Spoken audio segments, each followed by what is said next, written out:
Bueno, como había dicho Martín en la sesión principal, ya hay un orden planteado, se los menciono rápidamente de nuevo. Comenzaría Julie Rojas porque tiene que irse a dar clases, Rocío González Lavalle con sus dos compañeras, Luciano con su compañera, Verónica Silvia Peralta, Marisol y último María Natalia Mesa.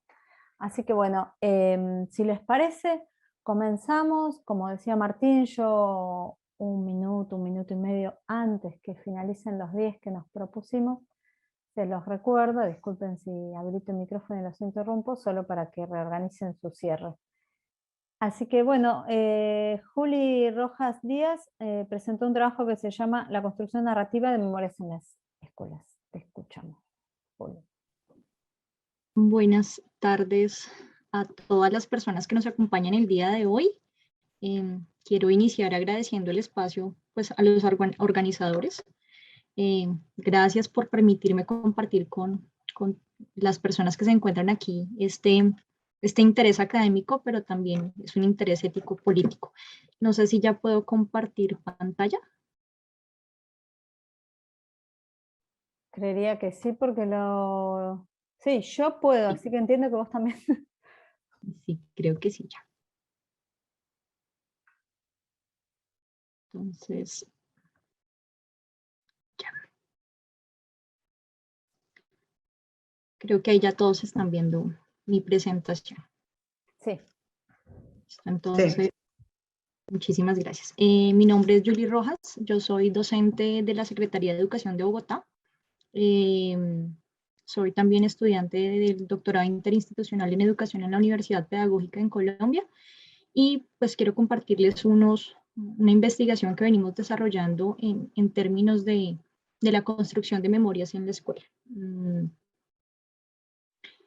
La presentación va a girar en torno a dos sentidos. Por un lado, una presentación de un contexto bastante general frente a las políticas de la memoria, instituciones que se encargan de agenciar estas políticas. Y por otro lado, ubicar el lugar de la escuela, unas consideraciones también de carácter general para abordar el tema de la mesa del día de hoy. Quiero iniciar con esta frase. Por la narración, el ser humano vive el pasado en el presente, comprende que el pasado sigue abierto, que no ha concluido. Por narración, el ser humano es oyente de las voces excluidas de la historia.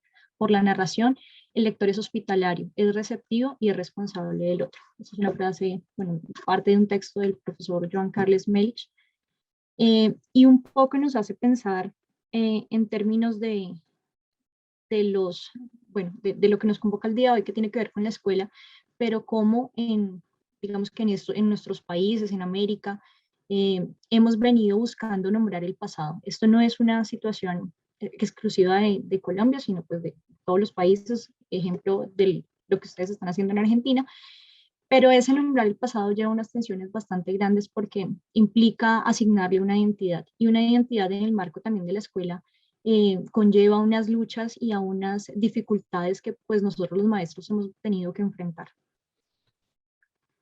Voy a mencionarles un contexto muy rápidamente. Este contexto tiene que ver con la situación política y social de Colombia, y que para el caso de nuestro trabajo es fundamental tener en cuenta, y tiene que ver con el proceso de negociación entre las FARC y el gobierno colombiano, que se desarrolló entre el 2012 y 2016. Digamos que este es un hito fundacional o fundamental para el trabajo y la investigación que queremos presentar el día de hoy, porque va a ser en este contexto que van a aparecer unas políticas que vamos a denominar como políticas de la memoria. El tema de la negociación, pues es un tema que ha sido discutido, es amplio y pues que no alcanzamos a abordar en este espacio, solamente es como el contexto. En ese sentido, las políticas de la memoria que han venido un poco emergiendo un poco antes, pero también después de todo este proceso de paz, pues ubican unos hechos fundamentales. En el caso de nosotros, la creación del Grupo de Memoria Histórica, también más adelante en el 2011 la Ley de Víctimas y Restitución de Tierras, que va a ser fundamental para todo el reconocimiento de las víctimas en el país, la Cátedra de Paz, la Comisión Histórica del Conflicto. Más adelante, hacia el 2017, va a aparecer o se va a retomar la idea de la enseñanza de la historia, la cátedra de historia. En el 2017, producto del contexto del proceso de paz, va a surgir el sistema integral de verdad, justicia y reparación y no repetición, con 3 pilares fundamentales que van a ser la Comisión de la Verdad, la Jurisdicción Especial para la Paz y la Unidad de Búsqueda de Personas Dadas por Desaparecidas. Finalmente, hay unas orientaciones desde entidades como la Secretaría de Educación, en el caso de nosotros en Bogotá, que regula la educación pública en la ciudad. Dentro de estas políticas, pues hay unas instituciones que se han encargado o han venido un poco recogiendo estas políticas de la memoria y las han puesto, las han ubicado en el plano pedagógico. Si bien hay muchas más instituciones que no son de carácter institucionalizado, sí tomamos estas porque son las que, digamos, que llevan o permiten centrar todas estas políticas en la escuela. Entonces tenemos el Centro Nacional de Memoria Histórica, tenemos el Centro de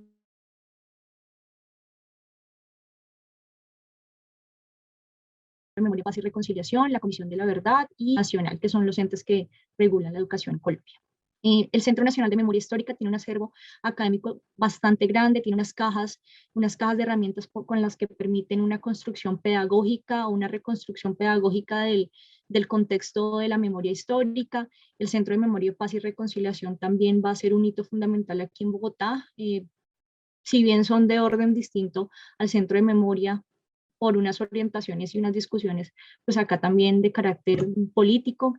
Tenemos la Comisión de la Verdad, con unas orientaciones también de carácter pedagógico, y finalmente tenemos al Ministerio de Educación y a la Secretaría de Educación, por medio, digamos, que institucionalizan todas estas políticas a través de unos estándares, a través de las cátedras de programas, y pues quiero mencionar estos 2 elementos que son acompañamientos en instituciones de educación básica y media en Bogotá, a través de estrategias que ellos denominan Incitar para la Paz y una estrategia de justicia escolar restaurativa.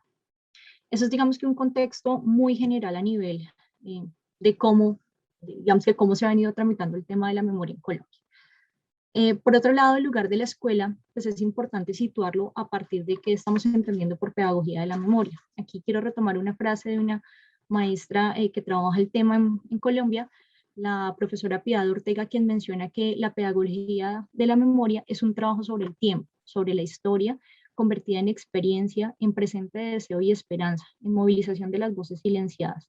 La pedagogía de la memoria se asume como una educación de la razón crítica, donde se dimensiona la acción hacia la transformación, alejándola de la reproducción del orden social, permitiendo que la memoria recupere su agenciamiento para la construcción de utopía y deseo.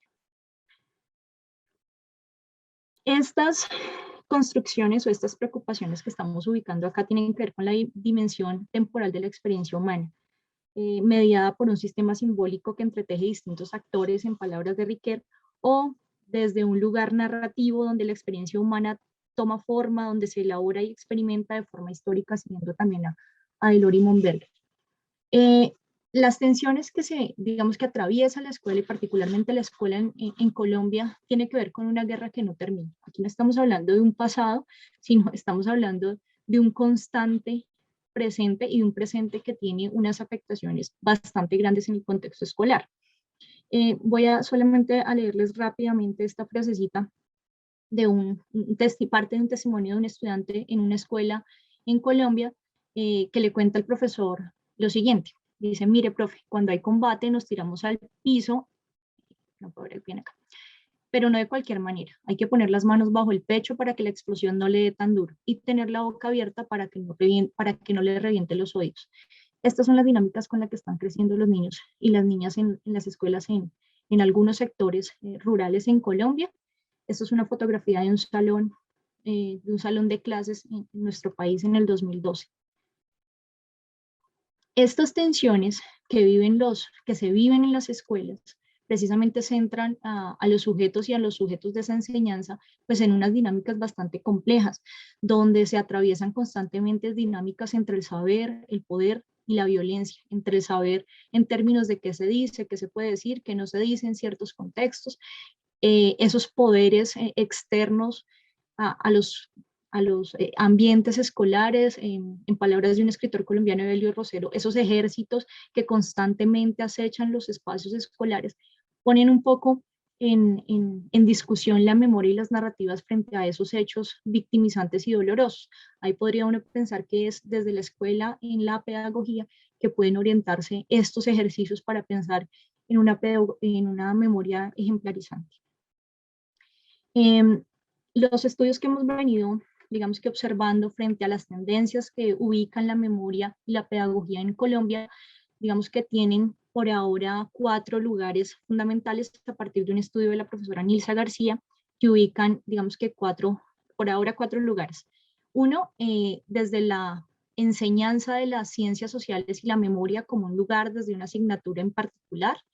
Por otro lado, las políticas de la memoria que aterrizan en las escuelas a través de cátedras de paz, a través de proyectos educativos institucionales, proyectos transversales, y que un poco se organizan en los proyectos educativos. Tenemos otro eje que habla sobre la noción de la pedagogía de la memoria. Ya hay experiencias en Colombia y en Bogotá que se inscriben bajo este título de pedagogía de la memoria y que tratan de hacer unos vínculos importantes entre la escuela y la sociedad.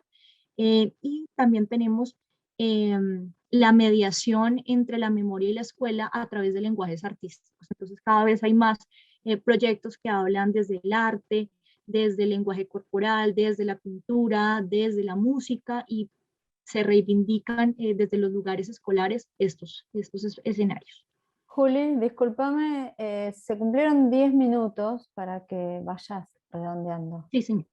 Muchas gracias, qué pena contigo. Bueno, estas experiencias se recogen desde 3 ejes, lo que tiene que ver con territorios, identidades y narraciones. Entonces aquí es muy importante poder contar lo que sucede. En palabras de Jorge La Rosa sería: somos en relación a lo que nos pasa. Hay una construcción de memorias en términos ético-políticos que voy a dejar solamente enunciadas en términos individuales, colectivos y sociales, que varios autores lo han venido trabajando, en términos de cuidado y solidaridad, y en términos de reconocimiento de las víctimas. Por último, cerrar con esta reflexión, mencionando que las experiencias que han venido construyendo los maestros y maestras nos muestran los retos, pero también las posibilidades de activar en el aula la construcción y reconstrucción de la memoria pedagógica del mundo escolar. Si bien está permeada por la institucionalidad, hay un reconocimiento de una labor con vocación que busca la transformación y la educación para la libertad y la esperanza. Eso sería todo. Hay algunas referencias y de verdad muchísimas gracias. Muchísimas gracias a vos, casi impecable el uso del tiempo. Muchas gracias por eso también. Bueno, ahora escuchamos está Rocío González Lavalle, Melanie Garayar, que no sé si están las 3, y Rebeca Salas. Sí, estamos las 3. Rebeca, no la estaba viendo, perdón. Acá estoy. Manuel Belgrano de Tristán Suárez. Bueno, comparto pantalla, sí, puede ser. Por supuesto.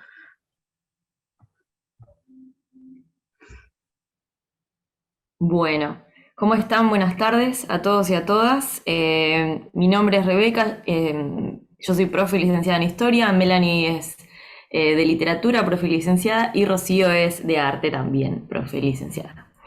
Hoy vamos a presentarles una experiencia que tiene que ver con nuestro trabajo con alumnos de 6º año. Nosotras, como bien dijo María Elena, somos de Tristán Suárez, trabajamos en el Instituto Manuel Belgrano, esto es en el sur del conurbano de la provincia de Buenos Aires. Y la idea de hoy es poder explicarles y contarles un poco lo que trabajamos en 2019 y 2020. Pasar la rola que sigue.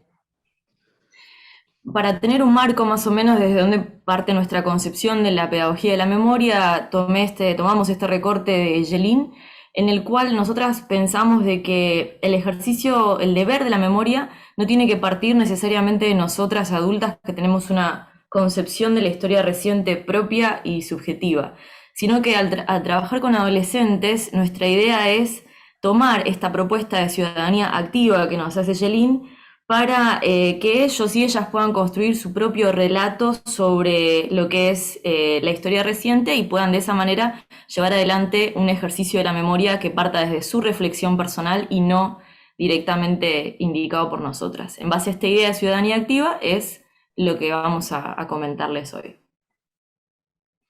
Trabajamos con el método pedagógico del aprendizaje basado en proyectos, el cual parte de la identificación de una problemática en la realidad, y lo que busca a lo largo de todo ese proyecto es fomentar el pensamiento crítico, replantearnos a lo largo de todo este proyecto sobre qué estamos aprendiendo, de qué manera, por qué, para culminar con una producción final. El aprendizaje basado en proyectos nos permitió y nos obligó, a su vez, al trabajo interdisciplinar en las 3 áreas que estaba mencionando Rebeca hace un ratito. Caracterizamos al trabajo como colaborativo y cooperativo entre las docentes, las y los estudiantes en las distintas disciplinas. ¿Ro? A partir de la salida didáctica al teatro ciego, propuesta desde la materia de Melanie Galayar de literatura, complementada con la visita a la exposición Viral Mural en el Centro Cultural Recoleta, comenzamos a imaginar una muestra interdisciplinaria propia. Nos inspiramos en las experiencias sensoriales, novedosas, vivenciadas en la salida, y la conjugamos con trabajos previos de historia y literatura, donde ellos estaban trabajando cuentos prohibidos por la dictadura. Con la premisa de sacar a la luz, ideamos realizar una muestra que emula la intimidad del teatro ciego, con la apertura sensorial que brinda un entorno oscuro. El mural en gran formato abarcaba la totalidad de las paredes, y refuerza aún más el espíritu transgresor, manifestándose contra los límites tanto físicos como ideológicos. Dispusimos la muestra en formato de cuarto oscuro, a lo que los alumnos invitaban a ingresar sin adelantar detalles sobre el contenido. Una vez dentro de la muestra, los espectadores se vuelven parte de la experiencia sensorial, escuchando fragmentos de cuentos narrados por los propios alumnos, a la vez que se iluminan paulatinamente parte del mural. La pintura fluorescente, combinada con las luces ultravioletas para resaltar el mural, vienen a romper, por un lado, el límite visual que impone el entorno oscuro, pero simbólicamente implica también una ruptura de los límites impuestos por la prohibición dictatorial que reflejan los cuentos. Los espectadores, participantes de la muestra, vivencian el paso de un entorno íntimo de silencio y oscuridad hacia uno totalmente iluminado por los colores radiantes, atravesados por los sentidos, relatos que trasladan a otra época, de la oscuridad a la luz. Luego de esa lectura guiada, abrimos un espacio de reflexión entre nuestros egresados, que eran quienes estaban a cargo del espacio, y el resto de las y los estudiantes, viendo a ver qué había quedado de esas lecturas, qué pensaban, por qué esos cuentos habían sido prohibidos, qué temáticas se abordaban ahí, qué creían de esas prohibiciones y por qué repetimos constantemente que no hay que olvidar nunca. Ahora cierro. Bueno, el 2020 para nosotras fue un desafío, igual que para todas y todos quienes son docentes aquí. Entonces no teníamos ese espacio de encuentro, con lo cual, al llegar a nosotras la propuesta de la Universidad Nacional del Litoral de las Olimpiadas Nacionales de Historia, vimos que encajaba perfectamente con lo que veníamos trabajando. Ahí tienen ustedes un punteo de lo que es el reglamento, pero básicamente la propuesta implicaba el desarrollo de capacidades y competencias, la fomentación de la indagación, la argumentación, el espíritu crítico, la construcción de expresiones literarias y estéticas, que era lo que habíamos hecho en el 2019, y cerraba con un aprendizaje basado en proyectos, de manera tal de que la elección de la temática y la producción resultara significativa para nuestros estudiantes. Dale, Ro. Melanie. Perdón. Trabajar con las Olimpiadas nos permitía partir del eje que se proponía, que era el eje de los trabajadores, lo considerábamos sumamente actual. En base a eso se fomentó el proceso de investigación a cargo de las y los estudiantes, y tuvimos 3 posibilidades que empleamos para los productos finales, porque la idea siempre era que ellos eligieran qué hacer. Consideramos 3 posibilidades de trabajo como punto de partida, y estos fueron los trabajos preseleccionados. Belén y Candela realizaron una entrevista a Valentina González, ex militante durante la última dictadura argentina, la cual animaron con ilustraciones digitales. Agustina realizó una narración relatando una historia donde su personaje sufre Alzheimer, pérdida de memoria, y decide escribir toda su historia, ideas, fechas, anécdotas, sueños, donde ella misma ilustró y animó y relató todo su trabajo. Milagros y Paz realizaron una entrevista al ex gobernador de la provincia de Buenos Aires, el señor Carlos Rucauf, donde muestran y relatan fases de nuestra historia. Bien, el trabajo finalista, que para nosotros fue una sorpresa porque no estábamos esperando llegar a la final, fue el de dos chicas que son mellizas, que son Camila y Brenda Wilber-Rohr, que decidieron entrevistar a su abuela. Ellas querían buscar a alguien que tuviese su edad en la dictadura, o sea, entre 14, 15, 16, 17 años, y que no tuviese ningún tipo de militancia política o de visibilidad pública. La abuela todo el tiempo les decía, no les va a servir esto, ¿para qué? Si yo no hice nada importante. Y ellas al tomar el testimonio de su abuela se dan cuenta de que la abuela había atravesado ciertas situaciones de abuso en el trabajo que normalizó. Y a su vez también que la dictadura casi imperceptiblemente influyó en su vida porque tuvo que dejar la escuela secundaria, ya que su familia, ellos son de familia judía, consideraba que era un peligro estudiar en la secundaria porque le podía llegar a pasar algo. Y al ir a trabajar, le pasa esta situación de abuso y de acoso. Entonces las chicas llegaron a la conclusión de que su abuela, Claudia, era la que cumplía con el ideal de mujer impuesto por la dictadura, una mujer silenciada, que no denunciaba el acoso, que normalizaba lo que sucedía, por eso esa imagen, ¿no?, de el silencio salud. Y que por otro lado, igualmente en dictadura existían otro tipo de mujeres, u otro rol de mujeres, que salían a protestar, como madres y abuelas de Plaza de Mayo, que eran víctimas de detención, de torturas, y que en algunos casos eran tachadas de mala madre por salir a esta vida pública. Dale, Ro. La experiencia del final de las Olimpiadas fue muy interesante, sobre todo para ellas, porque pudieron compartir una reunión con chicos de todas partes del país, y ahí cité una frase de Camila que decía que le llamó mucho la atención ver la diversidad de personas y de temas, y de ver chicos chiquitos, decía ella, porque tenían 13, 14, 15 años, investigando igual que ellas. Y si bien la primera reunión fue, digamos, entre los finalistas, luego se transmitió por YouTube la final, y ahí está la publicación del diario local. Ya cerramos, ¿eh? La siguiente. Bien, para ir ya cerrando y en pos de la propuesta de la mesa, que era esto de pensar qué posibilidades y qué limitaciones teníamos en la pedagogía de la memoria, sobre todo nosotras pensándolo desde el eje de presencial virtual, ¿no? Bueno, el aprendizaje basado en proyectos nos permitió que el eje de la memoria siempre estuviese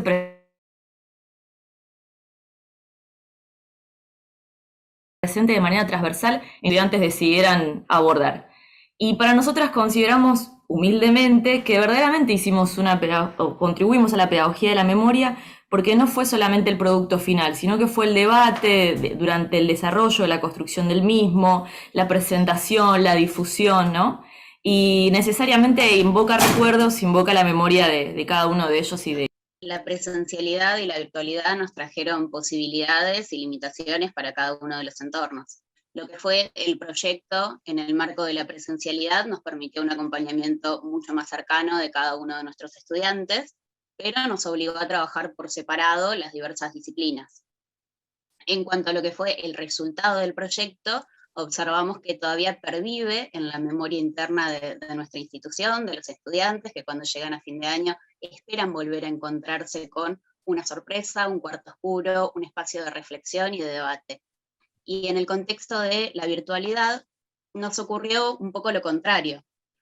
No pudimos estar tan cerca de cada uno y cada una de ellas, pero sí pudimos reunir las disciplinas e ir trabajando las tres en el mismo espacio, acompañando a todo el conjunto de las y los estudiantes. Pero en cuanto a lo que fue el resultado de nuestro proyecto, observamos que si bien gracias a las redes sociales y todo lo que nos ha traído la virtualidad, la difusión por fuera de la institución fue enorme, llegaron los chicos hasta la publicación en el diario local, como compartíamos recién, Pero en cuanto a lo que es los alumnos de la institución, nos queda el pesar de que quienes no participaron del proyecto quizás esto no persiste en su memoria al día de hoy. Para finalizar, tomando en cuenta todas estas experiencias como base, el próximo proyecto que tenemos en mente articulará historia, literatura y agregamos geografía, también arte, donde a partir de un eje de problemática social, los estudiantes realizarán una investigación desde la materia Historia y Geografía para conocer las transformaciones espaciales, el impacto social y el desarrollo a lo largo de la historia reciente. Con dichos saberes construirán una producción literaria y una obra de arte donde incursionarán en la foto documental y la intervención de obras clásicas. La misma será dispuesta y agrupada por temáticas en la institución para que sea recorrida por sus pares, estudiantes y docentes, y el espectador podrá acceder a la obra, a la información y a la investigación a partir de un código QR. Listo. Buenísimo. Ese era el final, ¿verdad? Sí, un poquito apuradas, pero hasta ahí. Está bien. Bueno, muchísimas gracias a las tres. Bueno, ahora le damos lugar a Luciano Martín D'Addario y a María Belén Garibotti, docentes del IEIM, perdón. Hola, buenas tardes. Integral de Munro. Instituto de Educación Integral de Munro. Ah. Bueno, buenas tardes a todos, a todas y a todes. Mi nombre es Belén Garibotti, mi compañero es Luciano D'Addario. Nosotros somos compañeros de docentes del Instituto de Educación Integral de Munro. Las materias Política y Ciudadanía, Trabajo y Ciudadanía, y Lucho da Historia en distintos cursos, en los cursos más grandes en general trabajamos. Bueno, la idea de participar en el encuentro era para socializar algunas reflexiones que con Lucho teníamos un poco pendientes desde 2019, de distintas instancias en las que participamos en Jóvenes y Memoria, con distintas producciones, y en los últimos años que participamos, entre 2016, 2017, 2018, 2019, vinimos trabajando con la metodología de teatro del oprimido.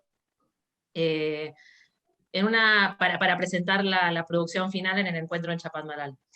En las primeras instancias contábamos con la colaboración y el apoyo de una compañera, colega también docente, amiga de Lucho, que venía a acompañarnos en hacer el taller de teatro y en introducirnos en la metodología y en algunas formas de abordar ese espacio de taller para generar los momentos de reflexión sobre el tema de investigación que habíamos elegido.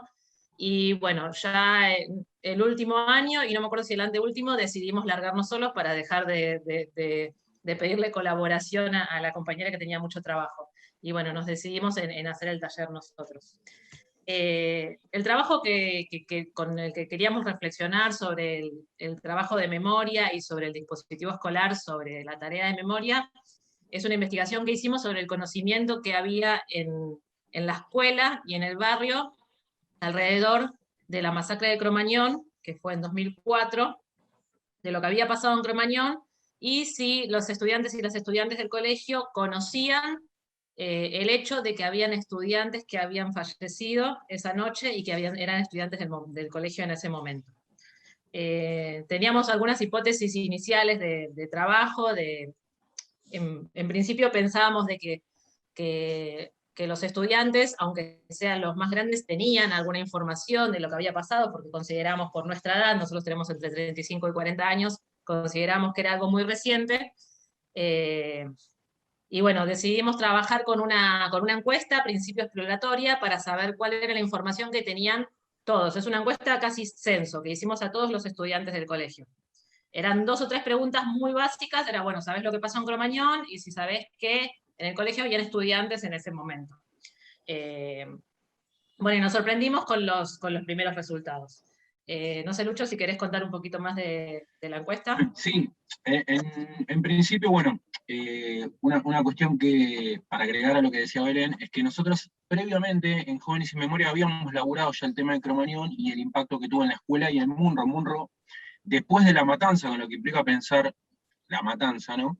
Es el lugar donde más víctimas tuvo en Cromañón, tiene 8 víctimas Munro, Entonces hubo como un impacto en el barrio muy, muy importante, y unos años antes de lo que está comentando Belén, que es en el año 2019, que es cuando laburamos a partir de Teatro del Oprimido, habíamos hecho un video, un corto documental, fundamentalmente reflejando las historias de vida de los chicos y chicas de Munro y de la escuela que habían muerto en Cromañón. Y la realidad es que puertas adentro de la escuela no hubo, digamos, demasiada resonancia de eso. Sí, el documental lo presentamos en una plaza en el marco de una actividad por los 10 años de Cromañón que se hizo en la Plaza Lem, que es como en el centro digamos, de Munro. Y bueno, y ahí quedó, y a nosotros siempre nos quedó, digamos, justamente esta cuestión de volver a retomar, fundamentalmente cuando se cumplieron 15 años de Cromañón, pensamos en retomar fundamentalmente para volver a pensar cómo laburar una cuestión que nosotros denominamos también en el marco, digamos, de las violaciones sistemáticas de los derechos humanos. Nosotros conceptualizamos claramente a Cromañón en el marco de una violación a los derechos humanos. Entonces, ¿cómo volver a laburar eso y cómo volver a de violaciones a los derechos humanos un acontecimiento como Cromañón que veíamos que estaba como muy desvinculado de eso, ¿no? Y sobre todo dentro de la escuela nos costaba mucho instalar el debate, ¿no? Porque en la escuela donde nosotros laburamos históricamente tiene una tradición de militancia, en los 60, los 70, tiene exalumnos y alumnas desaparecidas de la escuela, docentes, y hemos hecho mucho laburo sobre historia reciente y memoria en la escuela, pero nos costaba mucho tender un hilo con Cromañón respecto de encuadrarlo también como una violación a los derechos humanos, y las consecuencias sociales que habilitaron Cromañón, ¿no? E insertarlo en un trabajo de memoria, ¿no? Nosotros además nos parecía que 15 años era un tiempo como para empezar a pensar justamente líneas de continuidad con la pedagogía de la memoria. Y a partir de la encuesta que mencionaba Belén, lo que nos llamó la atención es el altísimo nivel de desconocimiento que había de pibes y pibas en la escuela. O sea, nosotros nos sorprendimos, porque además previamente, 4 o 5 años antes, habíamos hecho el video, y el video en general lo laburábamos en el aula y demás, pero la verdad que nos impactó muchísimo el altísimo nivel de desconocimiento. Y a partir de eso, y a partir de la conceptualización de Cromañón como violación a los derechos humanos, bueno, conceptualizaciones y elaboraciones teóricas que fuimos laburando respecto de las condiciones estructurales que permitieron Cromañón, el laburo sobre ciertos discursos culpabilizadores sobre los jóvenes y las jóvenes de Cromañón, y empezamos a tratar de vincularlos también con qué tipo de discursos en la actualidad, digamos, se repiten, no se repiten, las experiencias, bueno, en ese momento, digamos, estamos hablando prepandemia, ¿no?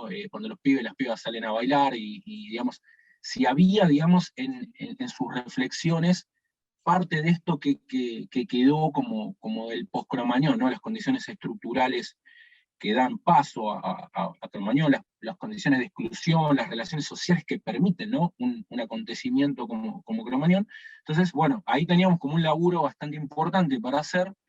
Entonces, bueno, planteamos justamente abordarlo a partir del Teatro del Oprimido, que era una experiencia que nosotros veníamos laburando y que nos parecía que además, digamos, de reflexionar y de construir imágenes que los propios pibes y pibas iban pensando, madurando, proponiendo, vimos que esa metodología empezó a generar además una empatía con las víctimas, ¿no? Les permitió, digamos, ponerse en esos zapatos, fundamentalmente por una cuestión generacional, no sé, la identificación en ese sentido fue muy, muy rápida cuando hicimos el laburo. Entonces, nos permitió eso, y nos permitió, obviamente, desde el ámbito local, ¿no? del barrio y de la escuela, acercarnos a la problemática más general, empezar, digamos, a plantear la obra de teatro también hacia afuera de la escuela, planteando una reflexión por ejemplo, en un Festival de Derechos Humanos que se organiza aquí en Vicente López todos los años. Bueno, salimos del marco meramente escolar, igualmente la hicimos dentro de la escuela, en la escuela también se armó, digamos, por eso interesante ahí lo que plantean las compañeras, se armó también una suerte de charla-debate posterior a la obra, entonces eso nos permitió, digamos, como empezar a entrelazar muchas de estas cuestiones teóricas, ¿no? Y por otro lado, por ahí yendo a los obstáculos, si bien, a ver, nosotros en la escuela que tenemos la fecha del 30 de marzo, que en realidad dentro del calendario escolar se supone que las escuelas debieran plantear actividades para recordar lo ocurrido en Cromañón, cosa que en realidad yo creo que no sucede en casi ninguna escuela, porque además encima está pegado con el 24, digamos, con las semanas de la memoria que en muchos lugares se hace, y en general queda ahí, digamos, en la nebulosa, ¿no? Entonces, lo que notamos sí, como parte de los obstáculos, en principio es que igual sigue habiendo como una dificultad muy marcada para encuadrar Cromañón dentro de los procesos de memoria y dentro de un amplio marco de violaciones a los derechos humanos, y por otro lado que, por lo menos en la integral y en las escuelas de la zona donde laburamos y demás, faltan espacios institucionales y actividades específicas sobre Cromañón, y en particular en nuestra escuela lo que notamos sí es que había una apertura mucho mayor a laburar temas relacionados con la dictadura, incluso con otros procesos de militancia social y política en los 60 y los 70, pero con Cromañón había como una cierta reticencia, digamos, que se evidenciaba en pocos espacios institucionales, digamos, como una suerte de obstáculo permanente a que los pibes y pibas salieran para ensayar, para pensar las imágenes, ¿no? en los horarios escolares, y que nosotros notábamos con Belén que tenía que ver con esta cuestión de, bueno, pero Cromañón, y los pibes, y la banda, y el rock, y entonces como que costaba encuadrarlo, ¿no? Pero, por otro lado, a partir de teatro lo primero, lo que nosotros logramos es justamente generar un debate mucho más profundo, digamos, y a partir de que los pibes y pibas ponen el cuerpo, construyen las imágenes, pudimos, por lo menos en ese año, establecer un debate mucho más profundo sobre las causas estructurales de Cromañón. Así que, no sé, Belu, si querés cerrar con algo más, o comentar algo más. Sí, remarcarlo dentro de los alcances, dentro de las cuestiones positivas que pudimos trabajar. Bueno, principalmente eso siempre pasa en el marco de Jóvenes y Memoria, del trabajo anual que hacemos a lo largo del proyecto de Jóvenes y Memoria, que siempre está la zanahoria de Chapadmalal enfrente, que es como el objetivo de todos, pero siempre el hecho de relacionar una historia local, una historia del barrio, y ponerle nombre a esa historia, particularmente en este caso de Cromañón, una de las estudiantes que trabajaba con nosotros era la sobrina de uno de los chicos que habían fallecido. Entonces eso generaba un vínculo muy fuerte con el grupo, porque Sol era la sobrina de Tito, y Tito había fallecido, y la hermana de Tito estaba contando la historia de Tito. Entonces, bueno, eso darle como el marco local de la historia y el vínculo más cercano de la historia siempre es como una estrategia de aprendizaje, de enseñanza-aprendizaje que siempre es más fuerte. Y después otra actividad que hicimos, aparte de lo que hicimos, bueno, fue las encuestas, fue la charla en el marco de los familiares, y el taller de teatro del oprimido, y después fuimos una vez a una conferencia de prensa que se hacía en la puerta de Cromañón, que estaban los familiares. Ahí no pudimos ir todos porque es una actividad extrainstitucional en la que, bueno, los chicos que podían venían, no lo hicimos en el marco de una cuestión de una salida institucional con los permisos y todo. Entonces, bueno, los que pudieron fueron, y también fue una situación importante en la que después nos acercamos a una de las personas a charlar. Entonces, bueno, fueron como todas estas cuestiones, como distintos procesos significativos que fueron generando el vínculo, y para el momento de hacer el taller de teatro ya habían varias escenas pensadas y varias situaciones particulares pensadas. Y otra cosa con la que vinculamos también, y con esto cierro, era con el vínculo más, con el hecho de la mercantilización de los rituales y de los festejos de los adolescentes. Y los chicos lo relacionaban mucho con las fiestas de egresados, y cómo ellos veían que trataban siempre de sacarle plata en los momentos en los que organizaban las fiestas de egresados. Entonces, como que creo que fueron como distintas instancias que, más allá de los límites de la institución escolar, las faltas de tiempo y espacios, generaron una cuestión de aprendizaje significativo y de vincular con la memoria local. Eso como, bueno, para resaltar lo positivo al final. Y una última cosita, esa actividad a la que se refiere Belén, sí, lo último, es, en realidad fuimos al santuario, y esa conferencia de prensa era por parte del grupo de familias que promueve que Cromañón sea un sitio de memoria, ¿sí? Entonces, por eso también, digamos, eso fue como una de las últimas actividades que hicimos, y sirvió como para darle un marco final a la obra y demás, ¿no? Así que bueno, eso es todo. Buenísimo. Bueno, muchas gracias, Luciano, Belén. Se va empezando a conformar ahí un mosaico con estas 3 primeras experiencias interesantísimas. Me parece que dialogan muy, muy bien todo lo que vamos escuchando. Ahora, si les parece, seguimos con Verónica Silvia Peralta, que es del Colegio Universitario Patagónico de Comodoro de Rivadavia. Silvia, te escucho. Sí, Verónica. Sí, Bueno, buenas tardes. Verónica. Para arrancar les voy a compartir pantallas y después no tengo que volver a autointerrumpirme, digamos, ¿no? No sé si se ve, ustedes me van diciendo. Se ve, perfecto. Bueno, antes que nada, buenas tardes, le presento una parte de Comodoro Rivadavia, que ese es el centro de Comodoro Rivadavia, Patagonia Central, en la provincia de Chubut, Patagonia Argentina. Están todos invitados a venir. Antes que nada quiero decirles que esta ponencia se llama Una oportunidad a la pedagogía de la memoria. Me parece que con lo que les voy a contar es una oportunidad a la pedagogía de la memoria, esta relatoría que escribí, y siempre comienzo cuando hay gente o hay compañeras y compañeros de otros lugares, de otras regiones de Argentina, o ya veo que del mundo, porque hay una compañera de Colombia. Me gusta comenzar con esta frase de Graciela Funes, que fue directora de una tesis que hice: nos interesan las maneras locales de conocer, tomando distancia de los escenarios sin significación o de las significaciones sin escenarios, ¿no? Y acá se pone en relevancia claramente las localías que tienen mucha significación para nosotros los patagónicos, que estamos un poco relegados, digamos, de los centros urbanos o de mayor relevancia.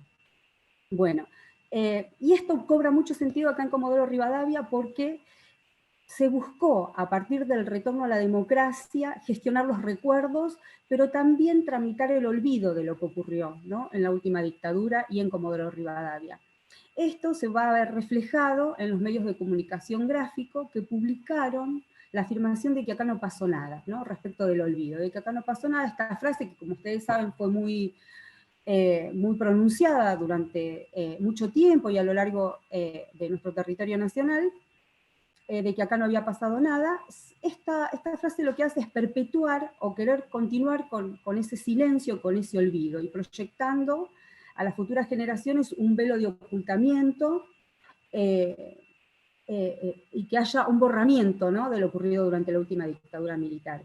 Quienes tramitaron el olvido, por un lado, van a impedir que esa transmisión se produzca hacia las generaciones futuras y que queden, ¿no?, impune estos hechos aberrantes.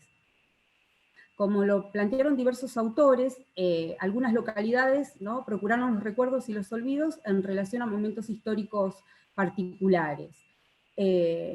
Porque, como sabemos, no estaban preparados para escuchar aquellos datos de la realidad que les imponía, ¿no?, esa realidad de la dictadura, entonces se quedaron con eso de que acá no había pasado nada. Y prueba de ello es el diario Crónica de 1985, que es un diario local, que lo afirma y lo publica en varias de sus editoriales.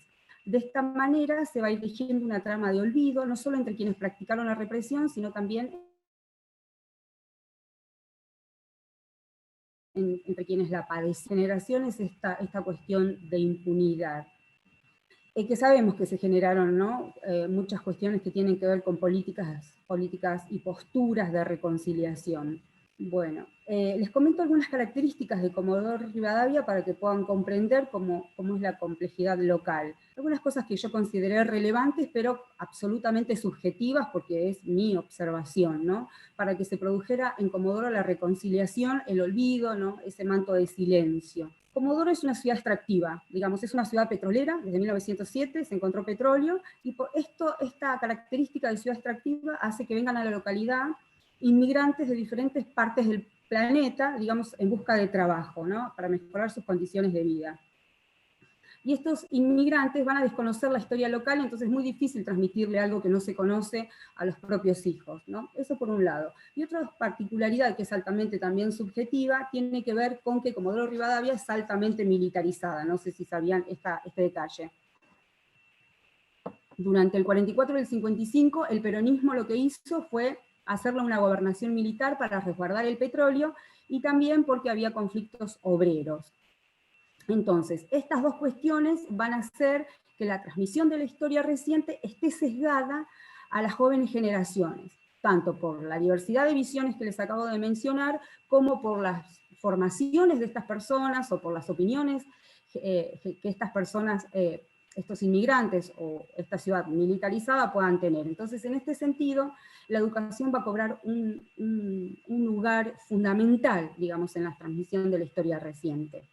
Una prueba de ese olvido y de buscar esa reconciliación es que durante una entrevista que realizamos con mis estudiantes, digamos, con los estudiantes de Comodoro Rivadavia en una escuela, se le preguntó a una comodorense que había estado secuestrada y detenida, y finalmente legalizada, se le preguntó cómo había sido, digamos, toda su vida previa a los juicios por lesa humanidad que habían ocurrido acá en Comodoro en el 2007. Y ella contesta que en la farmacia local, un poquito antes del 2007, había escuchado una voz que la dejó perpleja. Se da vuelta y es la voz de su torturador, 2007 estoy hablando, ¿no?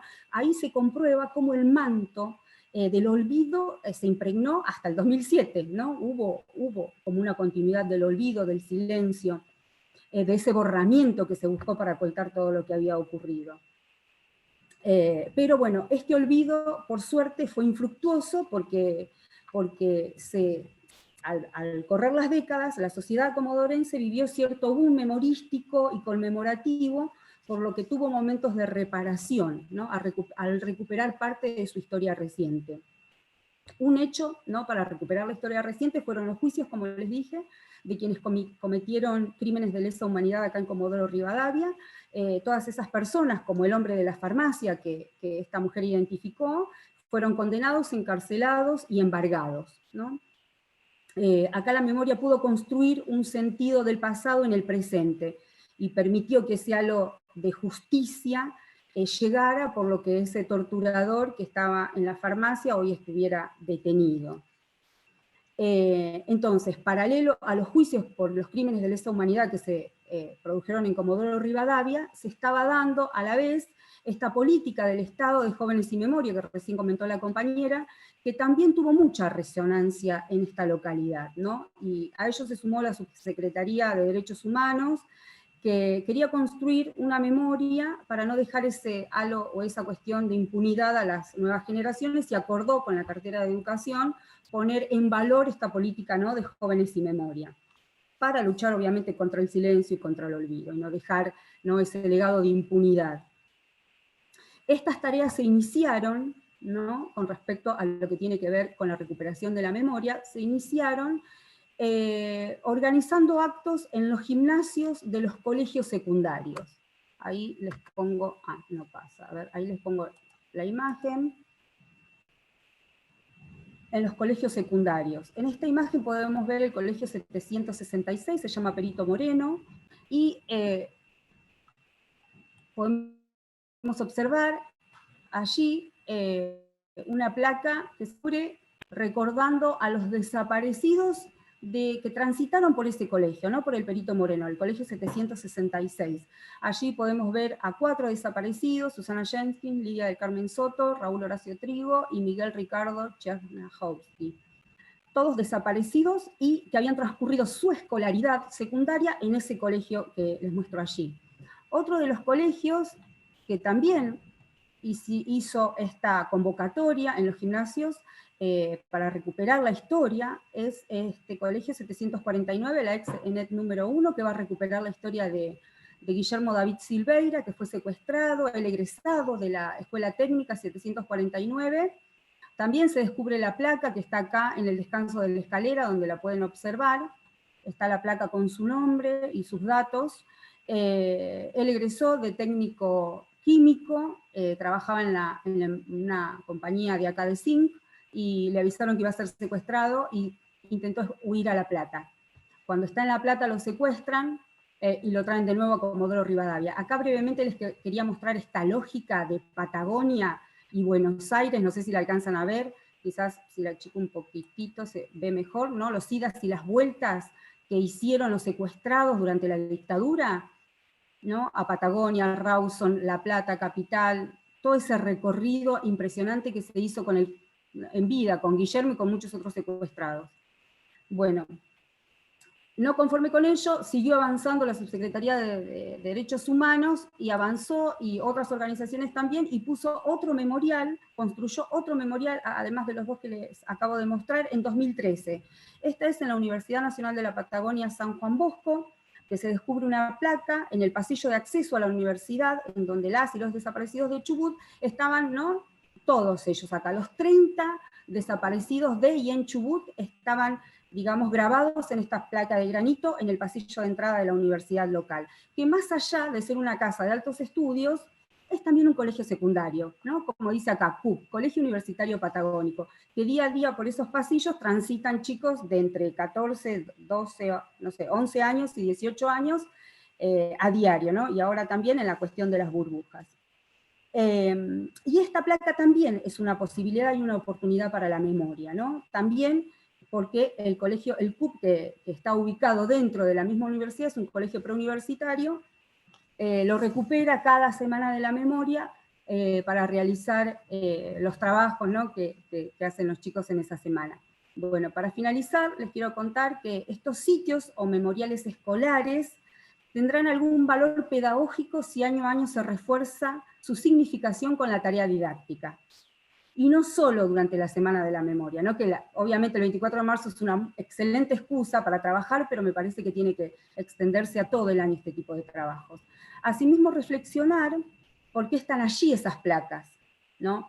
A quién homenajean, por qué están en esa condición de desaparecidos, etcétera, etcétera. Otra de las cuestiones que me parece importante aclarar, que estos memoriales no fueron centros clandestinos de detención, que allí no se vivió el horror ni se produjeron crímenes aberrantes. Todo lo contrario, las escuelas siempre fueron lugares cargados de vida, cargados de adolescencias, de alegrías, de risas. En realidad fue la manera que tuvieron los comodorenses y las comodorenses de tramitar el horror, de tramitar el dolor, de tramitar ese olvido, ¿no?, y luchar contra la impunidad y el silencio. Parafraseando a Paul Ricoeur sobre cómo él piensa al Estado, que lo nombraron bastante hoy a Paul Ricoeur, esta época de dictadura te persiguen, te matan, te desaparecen. Y cuando retorna a la democracia, te buscan, te reparan y te conmemoran, ¿no?, con la instalación de estos memoriales escolares, en el caso de Comodoro Rivadavia, en el hall de entrada de la escuela, en el descanso de la escalera y en el pasillo de entrada de la universidad. El pasillo de entrada de la universidad. Estos tres lugares luminosos es donde se encarnó la memoria comodorense. Bueno, fui muy rápido, espero que me hayan entendido, muchas gracias. No, gracias a vos, Verónica, sí, fue claro, se entendió claramente, así que muchas gracias. Bueno, dejo de compartir. Sí, gracias.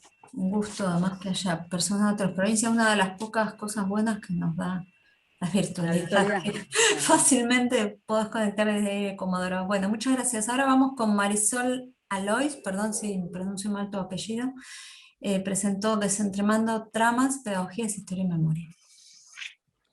Sí, buenas tardes. Hola. Bueno, mi nombre es Marisol, soy de Concepción del Uruguay, Entre Ríos. Hace muy poquito que me recibí de profe de Ciencias de la Educación, así que en esta oportunidad no les traigo ningún trabajo que hayamos hecho en la escuela. Yo me dedico a ser profe tutora en este momento de 2 escuelas que están en la periferia de mi ciudad, bastante alejadas del centro.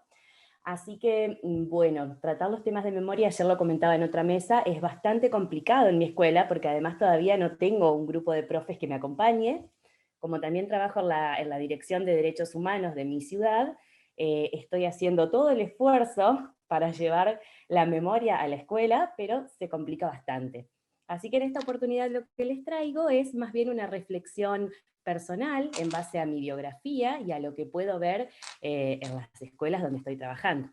Por eso pensaba que escribir sobre las prácticas educativas dentro de instituciones formales como es la escuela, necesitan esto, ¿no? Replantearnos, reflexionar todo el tiempo. Básicamente, ¿qué entendemos por estos dispositivos, ¿no? Estamos hablando en esta mesa de las posibilidades y limitaciones del dispositivo escolar. Entonces yo pensaba, en esta era de tanta tecnología, que hablamos tanto de los dispositivos para comunicarnos, de los dispositivos para estar más cerca de nuestros estudiantes, pensamos en tecnologías, en celulares, en computadoras, Pero dentro del sistema escolar tenemos dispositivos que son estas partes, estas piezas que nos permiten formar todo un conjunto para poder transmitir. Entonces tenemos que ver cuáles son estos dispositivos, que los que yo tomé fueron las leyes de educación y los diseños curriculares, como algo ya instituido, y algo que por ahí podríamos llegar a instituir, es decir, aquello que podría llegar a ser instituyente, aunque también se puede ver desde el punto de instituido, que son estos rituales que generalmente celebramos en las escuelas, ¿no? Entonces pensaba, ¿cuánto de nuestra biografía personal, cuánto de todo aquello que nos fue constituyendo, es lo que nosotros trasladamos, transmitimos, o tratamos de dejar a nuestros estudiantes, o de mostrar a nuestros estudiantes, ¿no?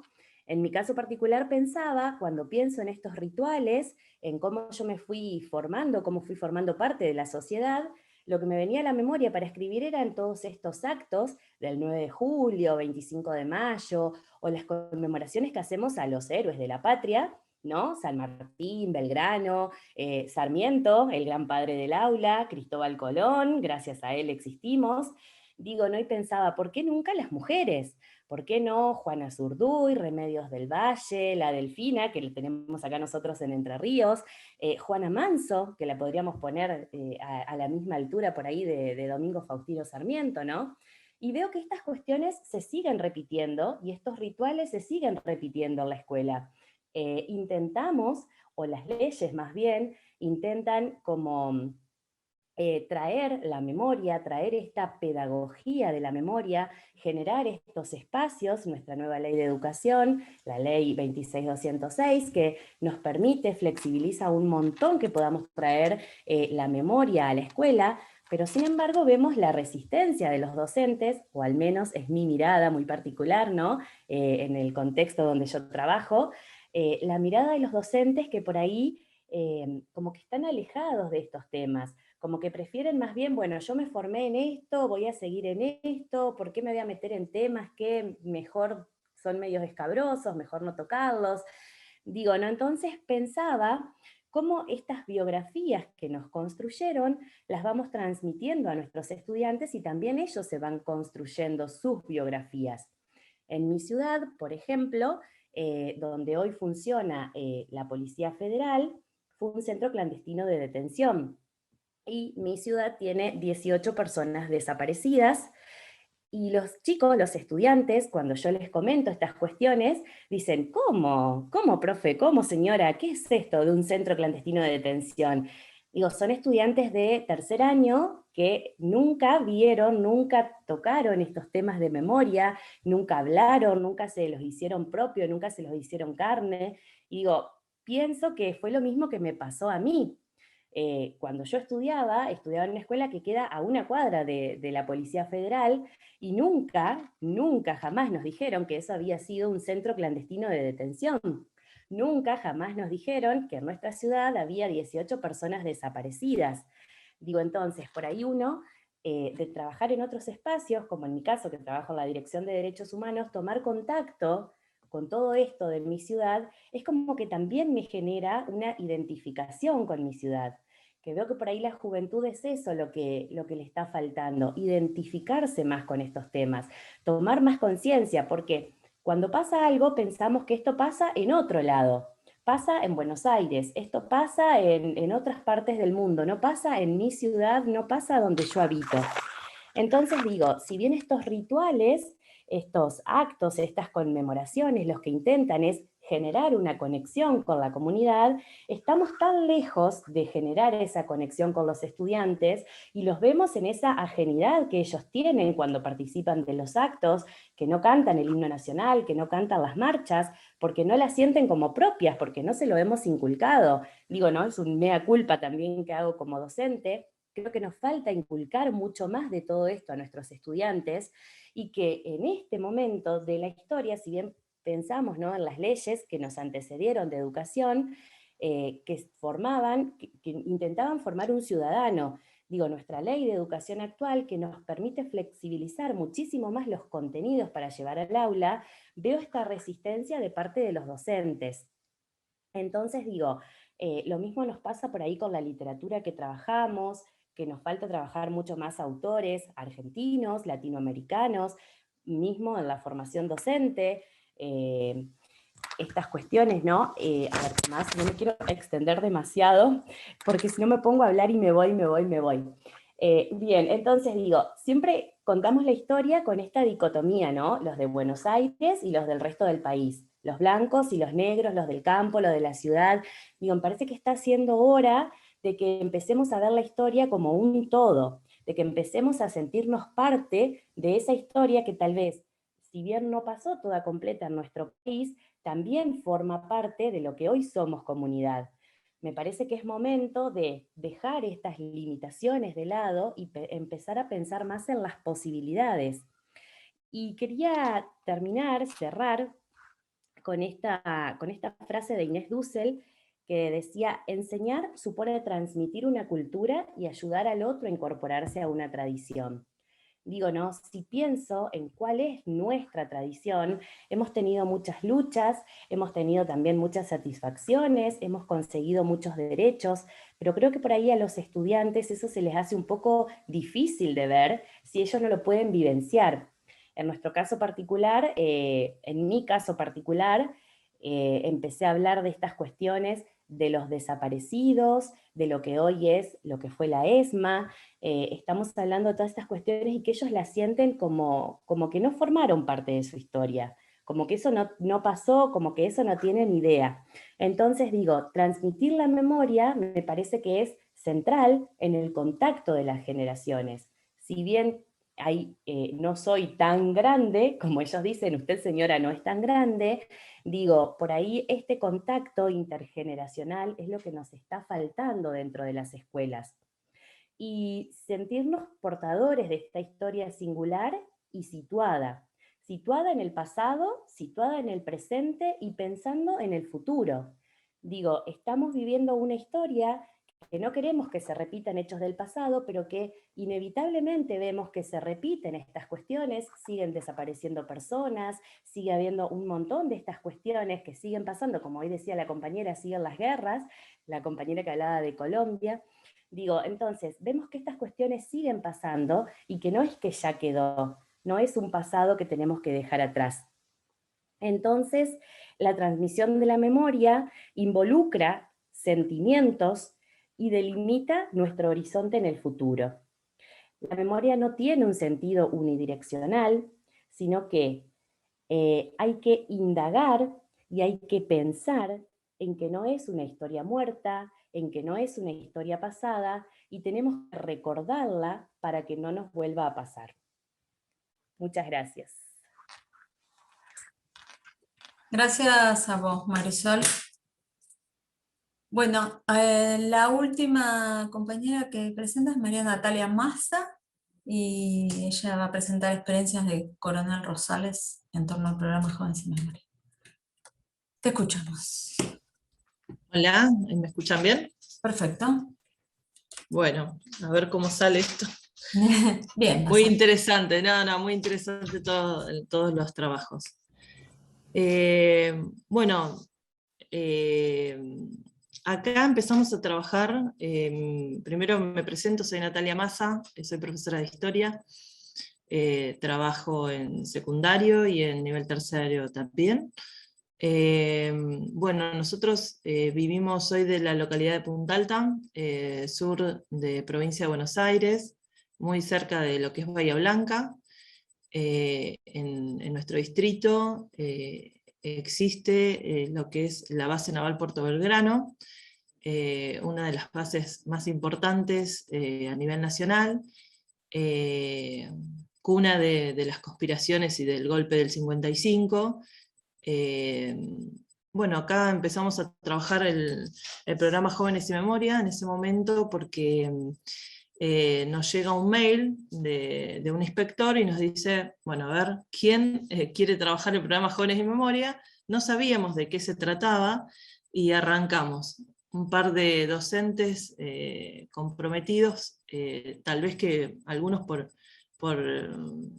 historias familiares, comenzamos a trabajar en esta temática y empezamos a abordar, empezamos a notar que había mucho desconocimiento, incluso, vuelvo a decir lo mismo, es como trabajar en este distrito, temáticas relacionadas a la memoria, es muy difícil, primero porque, bueno, un pacto de silencio, acá la mayoría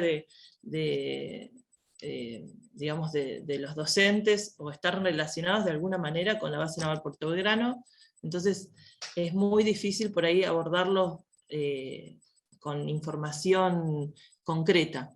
Entonces empezamos a trabajar sobre biografía de desaparecidos. En un primer momento notamos que, bueno, había mucha desinformación, o había poco contenido también sobre eso, y estuvimos bueno, realizando distintos trabajos. Por ejemplo, logramos hacer, como dijo la compañera Verónica, también acá en este distrito reconocimos y logramos colocar placas de exalumnos del Colegio Nacional y de la Escuela Técnica de Punta Alta. Articulamos los trabajos de Jóvenes y Memoria con un movimiento que había surgido hacía poquitos años. Nosotros empezamos en el 2012 a trabajar Jóvenes y Memoria, que se llama Movejupa, que es Movimiento por la Memoria y la Verdad y la Justicia de Punta Alta. Es un grupo constituido por familiares y víctimas. Y bueno, empezamos a articular con los estudiantes. En ese momento Movejupa tenía un programa radial en el cual participamos como Jóvenes y Memoria, íbamos al programa, comentábamos de qué se estaba trabajando, cuáles eran las experiencias.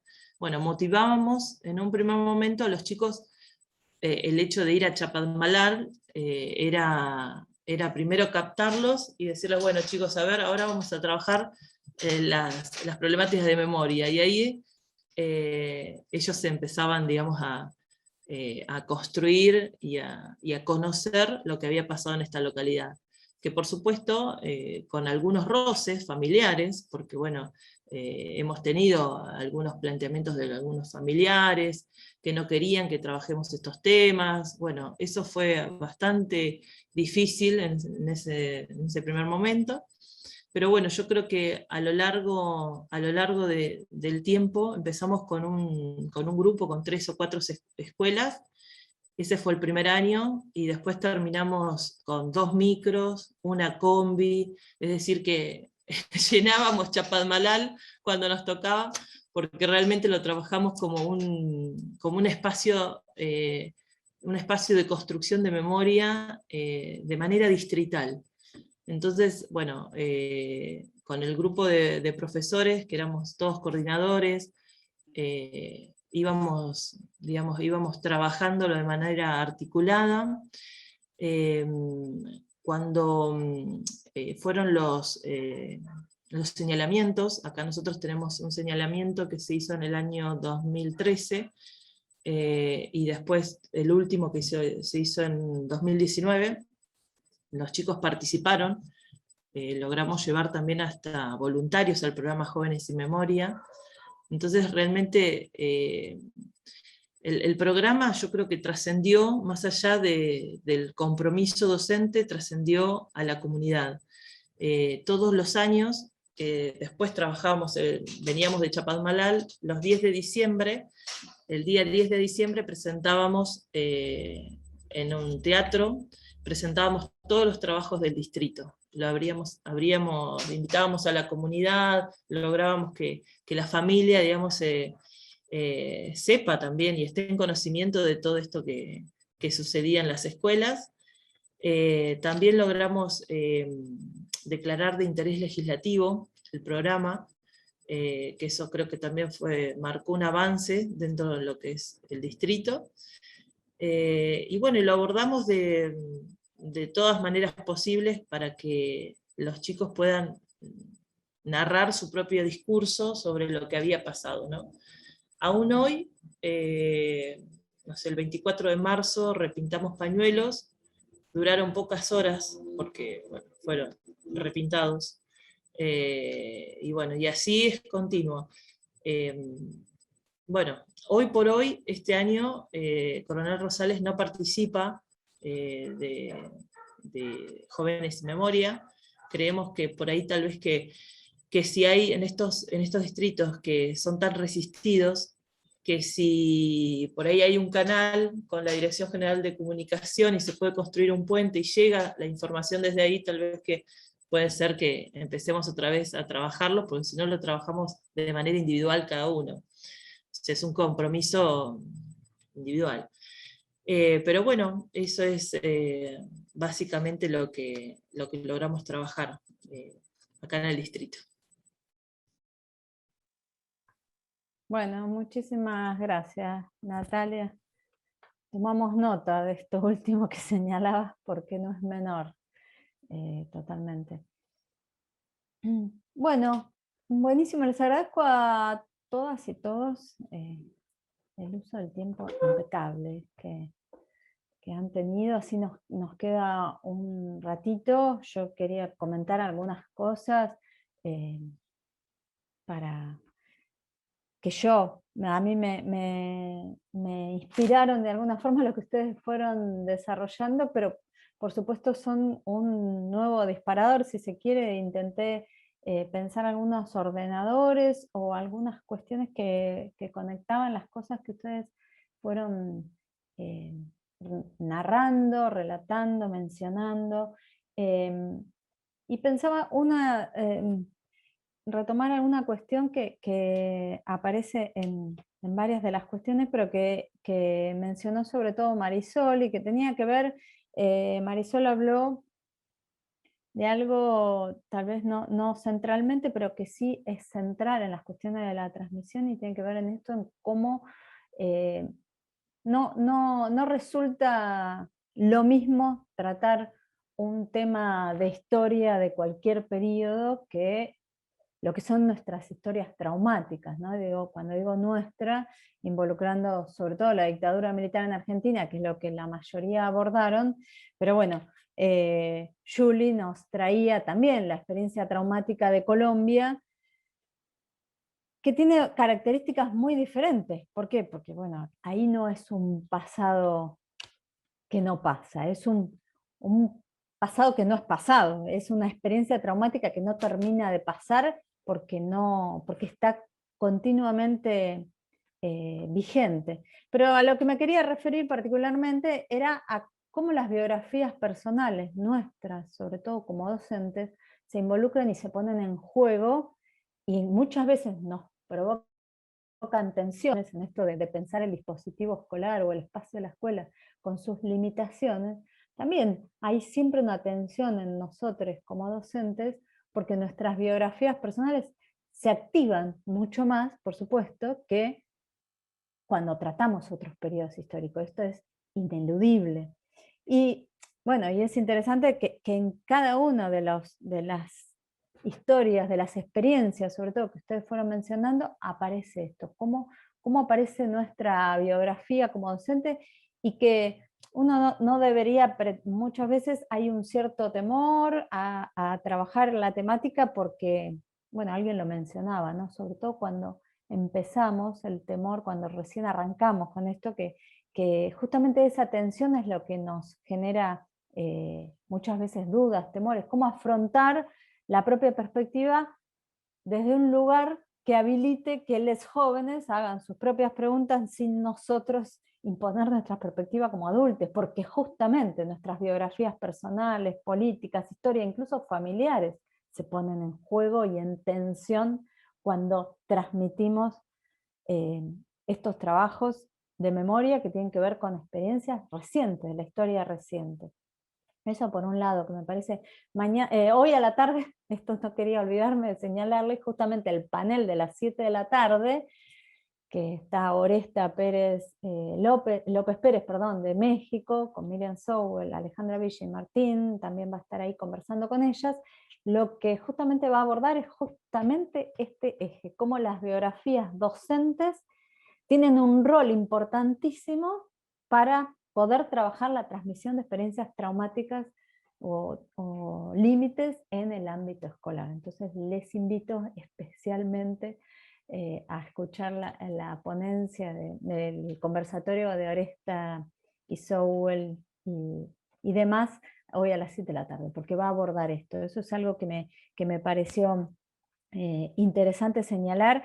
Otras cuestiones, entre lo que decían Verónica y lo que decía Natalia, cuánto tiene que ver nuestro contexto, ¿no? Alguien hablaba, bueno, creo que fue Julie particularmente, que mencionaba un contexto, reponía el contexto de Colombia, porque sobre todo, sabiendo seguramente Julie que iba a exponer sobre todo argentinos y argentinas, nos reponía un contexto. Bueno, Verónica y Natalia también reponían un contexto de una ciudad, ambas hablaban del tema del manto del olvido, de las ciudades militarizadas, tanto Comodoro como Punta Alta, Coronel Rosales, con estas características. Me parece que esos contextos obviamente son ineludibles y es interesantísimo que en la experiencia escolar el impacto que tiene retomar las experiencias de la comunidad, de ese contexto específico, más allá del contexto nacional, histórico, ¿no? Que eso es justamente algo que en Jóvenes y Memoria se insiste mucho, digo como experiencia, porque acá al menos 3 de las presentaciones mencionaban la experiencia del programa como una posibilidad en la escuela para articular estos trabajos. Y en ese sentido los contextos específicos y particulares de cada grupo son importantísimos. Bueno, digo, tanto Luciana y Belén como Verónica como Natalia hacían también una mención importantísima al desarrollo del programa. Y ahí quería ir a otra de las cosas que quería mencionar y que también me parece interesantísima de lo que plantean Luciano y Belén con respecto al tema de Cromañón. Y Cromañón uno lo podría como extenderlo muchas veces a lo que entendemos o creemos entender como historia reciente, ¿no? ¿Qué es la historia reciente? Muchas veces cuando nosotros como adultos y docentes pensamos en la historia reciente, como les pasó a ustedes, Luciano y Belén, que contaban esto de que les costó, nos cuesta, nos suele costar pensar en la clave de que para los pibes muchas veces eso que a nosotros nos parece tan cercano, ya es parte de la historia. Incluso Cromañón, que para nosotros parece que es de ayer, bueno, lo cual también supone una tensión conceptual de qué estamos señalando como parte de las experiencias de los jóvenes, y que muchas veces cuando miramos con más detenimiento y habilitamos a que ellos funcionen ahí operando en esa transmisión y no como sujetos depositarios de esa transmisión, bueno, ahí aparece qué significaciones tiene eso que para nosotros es historia reciente. Son muy, en muchos casos muy diferentes o muy distantes, como lo que ustedes mencionaban, de nuestras propias percepciones. Esto me había como marcado esto de que mencionaron como un altísimo desconocimiento, ¿no? Esto muchas veces también, esa tarea de docentes nos implica también quitarnos supuestos con los que arrancamos a trabajar, ¿no? Que es interesantísimo, que nos puede pasar, ustedes ya han participado un montón en Joven Memoria, tienen varias experiencias, pero sin embargo, bueno, es importante cómo ese trabajo en la escuela muchas veces nos obliga a nuevamente despojarnos de esos supuestos. Y eso me parece también importantísimo en la transmisión, la transmisión en los ámbitos escolares y sobre todo en esa transmisión que queremos producir, que tiene que ver con ser algo significativo. No recuerdo quién de les ponentes mencionaba lo de lo significativo. ¿Qué implica producir una cuestión que para esos y esas jóvenes sea significativa, no sea meramente una transmisión entendida como estática o como solamente en una dirección, ¿no? Y ahí también lo de la intergeneracionalidad que aparecía, como la transmisión como una ida y vuelta, no como en una dirección, sino algo circular. Y en esto también, bueno, ahí también quería destacar la idea de ciudadanía activa con la que habían trabajado las compañeras Rebeca, Melanie y Rocío, sobre todo esto, como en ese relato de esa experiencia docente, tal cual ellas lo mencionaban como este concepto de ciudadanía activa, y ahí me parece que hay algo también que tiene que ver con esa historia, el potencial que tienen esas historias de cercanía, esto que decíamos de la comunidad, del contexto que aparece, el contexto propio y cercano que aparece en la mayoría de los relatos de ustedes, incluso en el de las compañeras de Tristán Suárez, y el impacto de ese testimonio, ¿no? Porque esa historia, esa última historia que señalaban, que destacaban como tan reveladora para la escuela y para el trabajo de ustedes como docentes, bueno, ahí aparece un testimonio, esa historia de primera mano, que es lo que rompe de alguna manera esa especie de asociación de la historia de 1810 con la de la dictadura, ¿no? Bueno, esa posibilidad de cercanía que nos da y ese impacto de esos testimonios de primera mano. Así que eso también me parecía relevante e interesantísimo de señalar. Creo que bueno, que acá quería terminar solamente haciéndoles estas devoluciones, me parecieron súper interesantes, sobre todo el coro de las 6 presentaciones, porque van como reponiendo algunas cuestiones muy, muy interesantes y relevantes de retomar. Y ahora lo que quería era que en este ratito, como nos pongamos de acuerdo que tengamos, hacer un intercambio, que ustedes, como quieran, no somos tantos, habemos nada más que 25, o sea que tranquilamente pueden abrir los micrófonos y ir haciendo comentarios, consultas. Bueno, acá hay comentarios en el chat, perdón, que no había leído. No sé si, bueno, agradecimientos.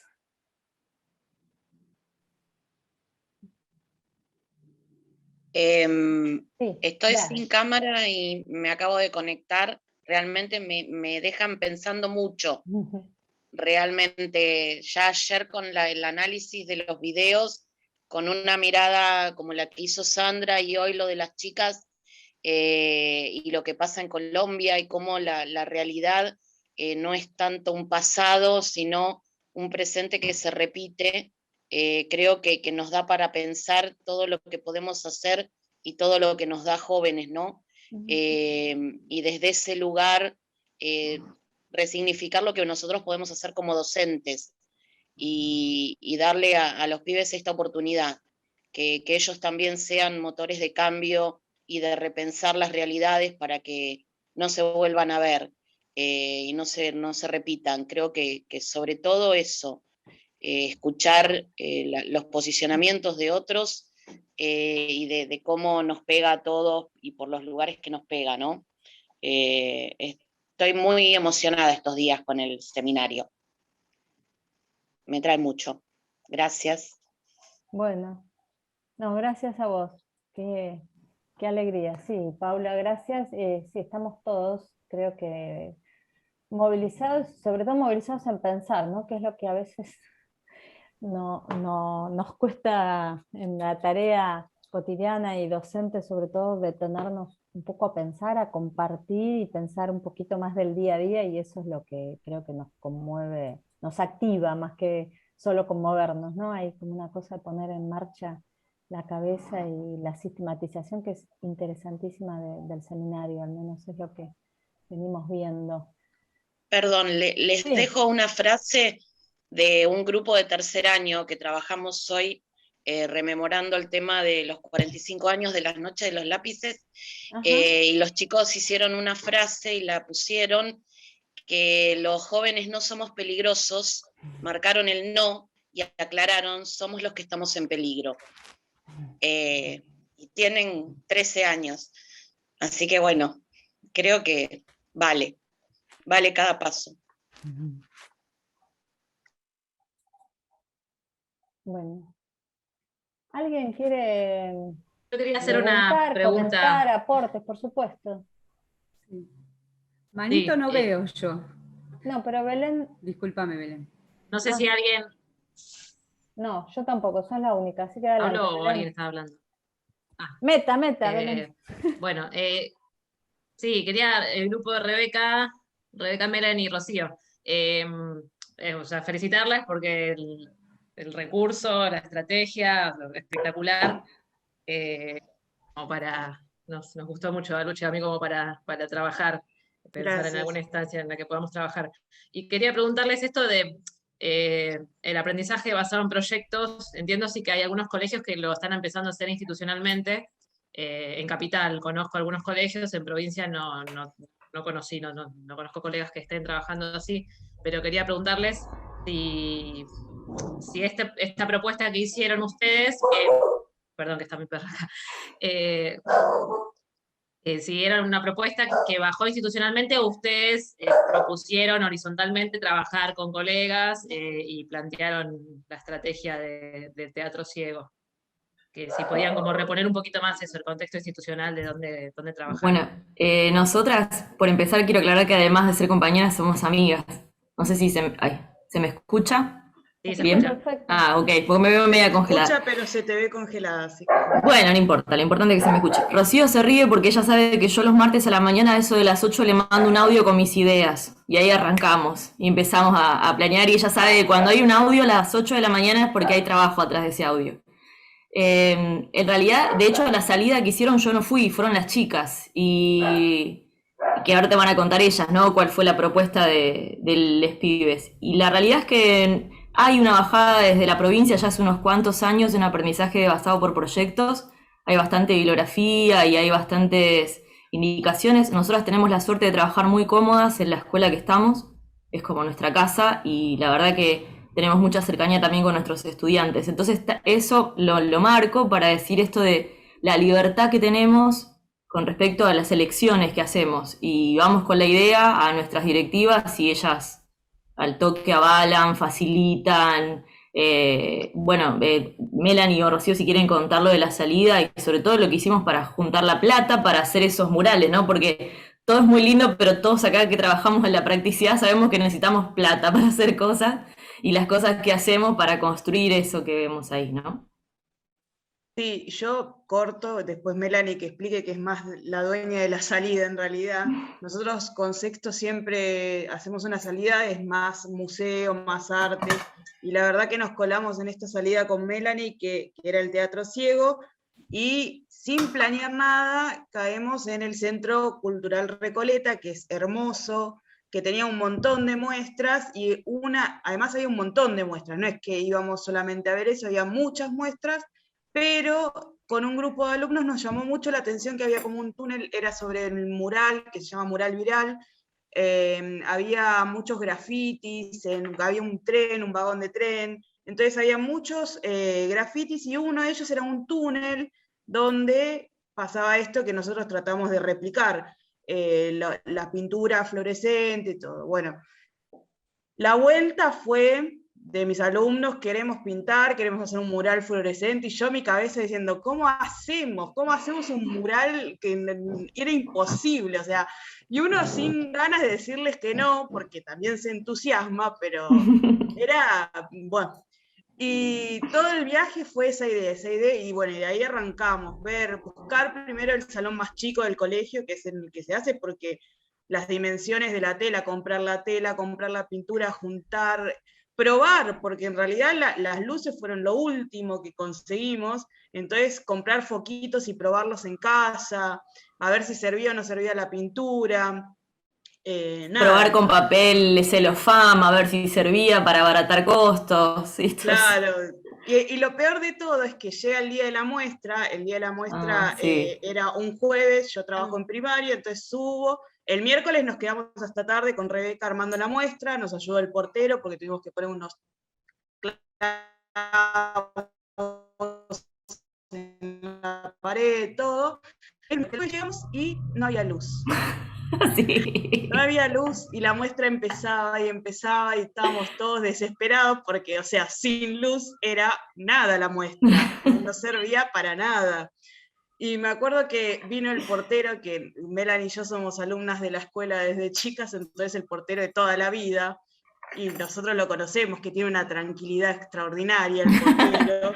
Y faltaba a nosotras. Apareció con un grupo electrógeno que no sé de dónde lo sacó, no sabemos de dónde lo inventó, que hasta lo abrazamos. Cuando se prendieron esas luces abrazamos al portero, porque no servía para nada la muestra sin las luces que habíamos tenido que alquilar al fin y al cabo, porque no las conseguimos, no pudimos. Así que nada, los chicos súper emocionados, la gente súper, les gustó, les llamó la atención y cumplió la función de romper un poco ese estereotipo de la realidad, de que ellos del cuarto oscuro,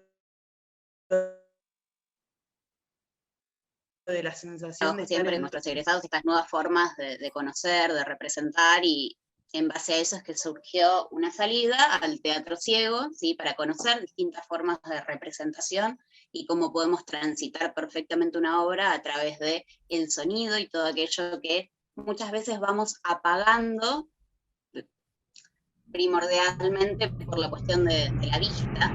Después fuimos al Recoleta, un espacio hermoso, ¿sí? Lleno de muestras, como estaba diciendo Ro recién. Empezaba con una muestra de arte urbano sobre uno de los vagones del tren. Es más, nosotros ese día habíamos ido al Recoleta puntualmente por una de las muestras de género que había empezado en marzo de ese año, ¿sí? Un pasillo todo vinculado al feminismo y también grafiteadas ahí las paredes, pero nos encontramos con este espacio en el pasillo que es el que captó la atención de nuestros alumnos, nuestras alumnas, y fue eso, cuando volvimos en el micro, era todos hablando de la muestra, todos se habían quedado con eso, y bueno, ¿qué hacemos con esto? Llamó la atención, algo vamos a tener que construir a partir de ahí. Y nosotras tres, bueno, trabajamos tres áreas que conectan perfectamente, literatura, historia y arte, y trabajar en proyectos la verdad que siempre es enriquecedor, ¿sí? Los pibes se enganchan muchísimo más, el resultado es maravilloso para las tres áreas, pero sí demanda mucho tiempo. La construcción de un proyecto demanda mucho tiempo y ganas, y creo que esa es un poco la función del docente. Si nosotros no estamos dispuestos a ofrecer nuestro tiempo, nuestras ganas, mucho no vamos a poder hacer. Sabemos que nos pagan por trabajar de tal hora a tal otra, pero que si queremos construir un aprendizaje significativo, probablemente dediquemos mucho más de nuestras vidas a eso. Y siempre, sí, una última cosita. Proyectos, son hermosos. Una última cosita por ahí para reponer esto de Belén. Con respecto a la mecánica, nosotros con Melanie ensayaron la lectura. Conmigo tenían todo el marco teórico en historia. En historia de sexto año en la provincia de Buenos Aires, el eje de la historia reciente es la que va.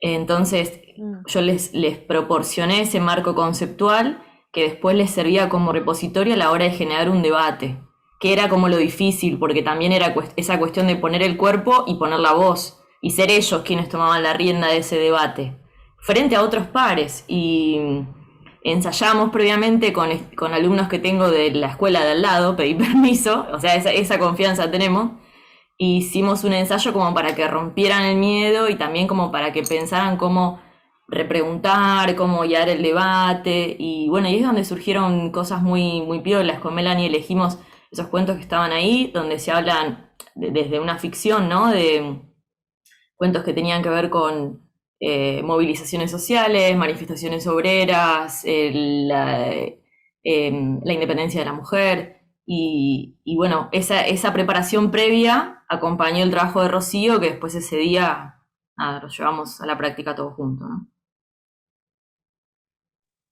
Sí, gracias. Perdón. No, porque Diana eso iba levantando la mano, se va a decir nada. Era eso, solamente quería preguntar por los tiempos y si habían espacios institucionales abiertos para poder intercambiar. Cierro mi pregunta. Decirle que estamos pensando en robarle la idea, decirlo. Será bienvenida, perfectamente. El portero no te lo podemos prestar. El portero, tenés que escribir un portero como para... Siempre hay, viste, de esos porteros. Ojo que también fue enriquecedor para nosotras escuchar toda la cuestión del teatro del oprimido. Nosotras intentamos vincular mucho y generar producciones artísticas también. Nos abrió un poco la cabeza la propuesta de ustedes. Gracias. Paralelo a esa muestra recreamos, también hacemos una visita a la ESMA y vemos, a la ex ESMA, y vemos Teatro por la Identidad, y la última vez que lo visitamos nos regalaron las obras y llevamos adelante una pequeña obrita.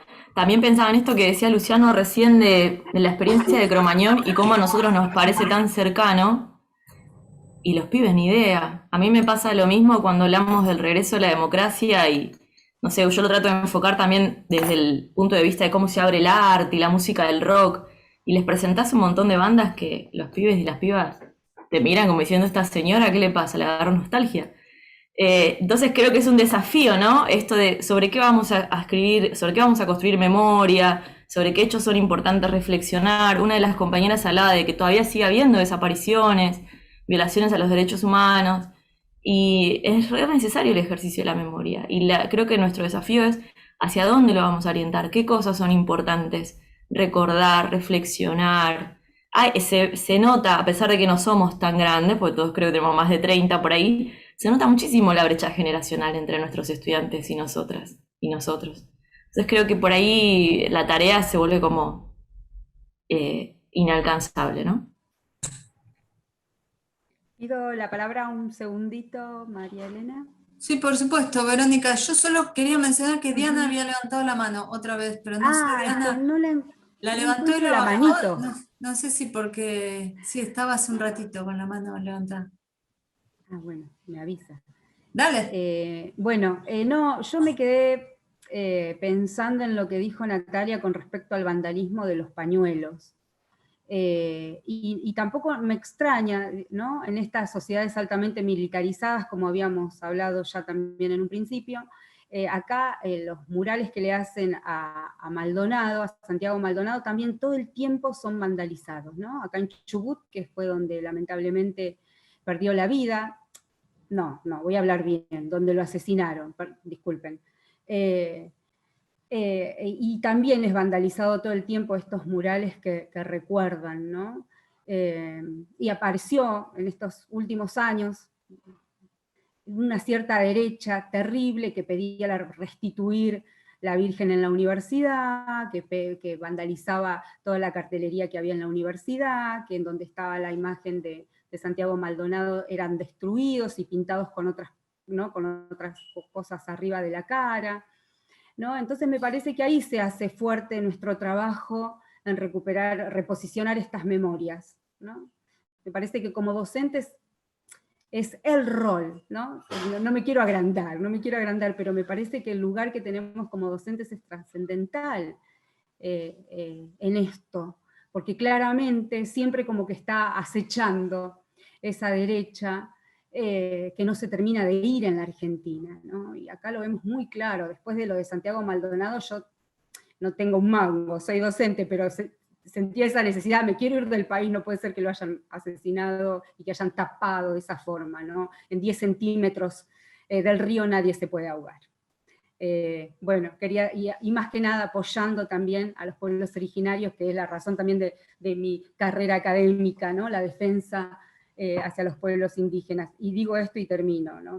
Siempre decimos lo mismo, una nación que se gestó con un genocidio, que es el genocidio indígena, tiende a repetirse el genocidio, y eso es lo que pasó en el 76, porque no tuvo nunca reparación histórica el genocidio indígena, ¿no?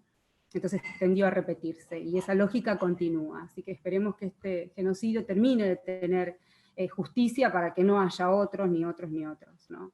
Pero a veces asusta porque acecha ahí la derecha, y bueno, que hayan, Natalia, destruido los pañuelos, la verdad que se me pone la piel de gallina. No sé si me querés ampliar la idea, estaría bueno que digas algo, Nati. Sí, acá los pañuelos es algo que fue este año. De hecho, lo que le pintaron es como si fuese una escarapela argentina.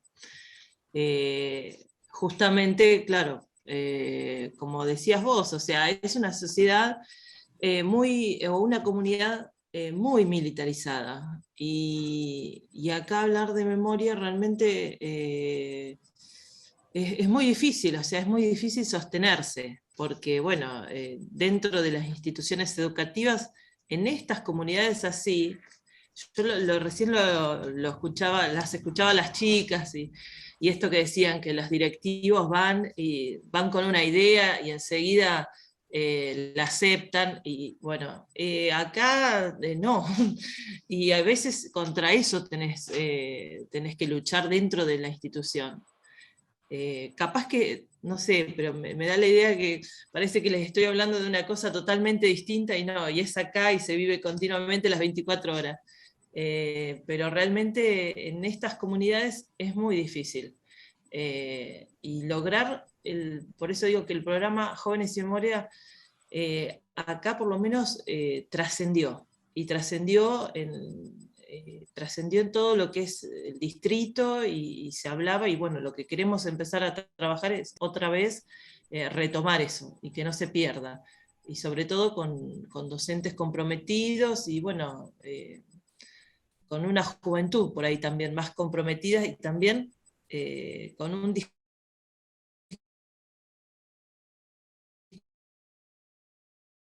más emergente. Bueno, a veces se torna difícil, pero no imposible. Y me parece que, bueno, como decías vos, el rol fundamental es la escuela, es ahí donde surge. Entonces, bueno, hay que aprovecharlo y hay que sostenerlo. Acá, bueno, Bahía Blanca, bueno, yo no lo dije porque también me olvidé en el momento que estaba exponiendo, pero se acompañó a los juicios de lesa humanidad que se dan en Bahía Blanca. Los jóvenes participaron de los juicios, fuimos, bueno, fue una experiencia, para mí fue único eso, realmente fue única para mí y para los chicos también, realmente no sé, muy, muy, muy emotivo eso. Y bueno, hay que seguir sosteniendo y hay que seguir apoyando, porque no, por lo menos en estas comunidades tan resistidas, la memoria es así, o sea, hay que seguirla fomentando, si no, en estos lugares la derecha, como vos decís, arrasa. Y bueno, ya lo vimos, ¿no? Arrasa y sigue creciendo, lamentablemente. Sí, justamente con... ¿ibas a decir algo, Marilena? No, dale, adelante. O sea, me venían a la cabeza como discusiones que justo tuvimos hace un par de días con Lucho y con otros compañeros del colegio respecto a la derecha y a los consumos de los jóvenes, y a lo que decían de lo intergeneracional y la diferencia de los consumos, pero de los consumos culturales que tenemos nosotros, los de nuestra edad para arriba, y los chicos de menos de 20 años, y el tema de cómo se reproducen los discursos de la derecha en otros canales que ya no es la televisión, principalmente en YouTube y en dispositivos, en las redes sociales, ¿no? Entonces, o sea, nuestra preocupación, que, bueno, después del resultado principalmente de este partido, La Libertad Avanza, Avanza Libertad, bueno, y cómo estos discursos empiezan a generarse, que se empiezan a entrecruzar con otros discursos de derecha que no tienen que ver solo con el libre mercado, sino que tienen que ver con cuestiones mucho más fuertes. Hoy una compañera de trabajo me decía que una estudiante le había dicho que ella quería que se puedan tener armas y que tenía que haber libertad para comprar armas. Discursos que no sabemos de dónde se dice eso, porque ni siquiera en la televisión se llegan a decir semejantes barbaridades. Entonces, bueno, cómo poder alcanzar en el debate que teníamos con los compañeros era, bueno, a qué estudiantes, a qué adolescentes, quiénes se sienten interpelados con esos discursos en general.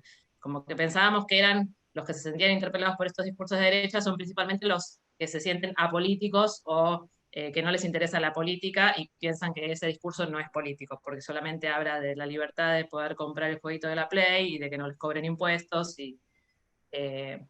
Entonces, bueno, ¿cómo pensar desde la escuela y desde el espacio del aula poder prevenir o abordar la reproducción de estos discursos cuando estamos tan lejos de esos consumos? Hay youtubers que tienen millones de seguidores que reproducen estas ideas y no los conocemos, no sabemos quiénes son, no sabemos ni que existen.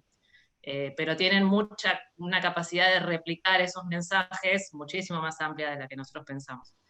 Entonces, bueno, o sea, quería compartir esto, era como un debate que tuvimos entre compañeros docentes, entre amigos docentes, que nos sentimos como muy interpelados por esta situación y por estas ideas que empiezan a aparecer. Personalmente yo en el aula las veo cada vez más, que empiezan a aparecer subyacentes, porque empiezan por el tema de los impuestos, pero después el tema de los impuestos empieza como un poquito con el tema de derechos humanos, y de que el Estado no tiene que estar, y de que los políticos son todos, y se empieza, y son ideas que van en contra del bien común, y en contra del contrato social, y en contra de cualquier tipo de vida en sociedad, y del bien común, digamos.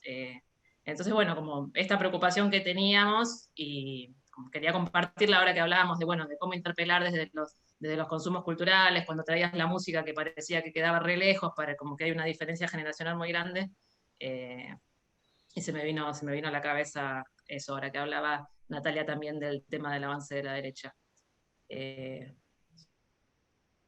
Solamente eso, compartir esta reflexión.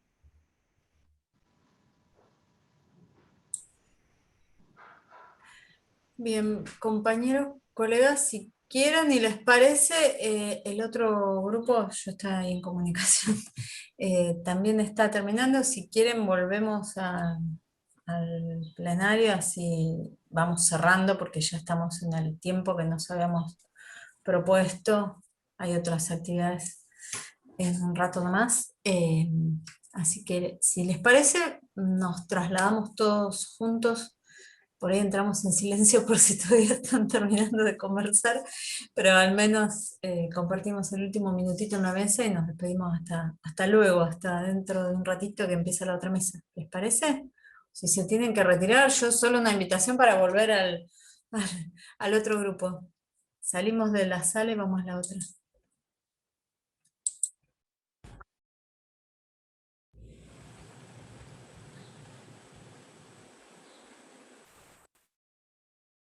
¿Ya se fueron todos, Maca? ¿Terminaron?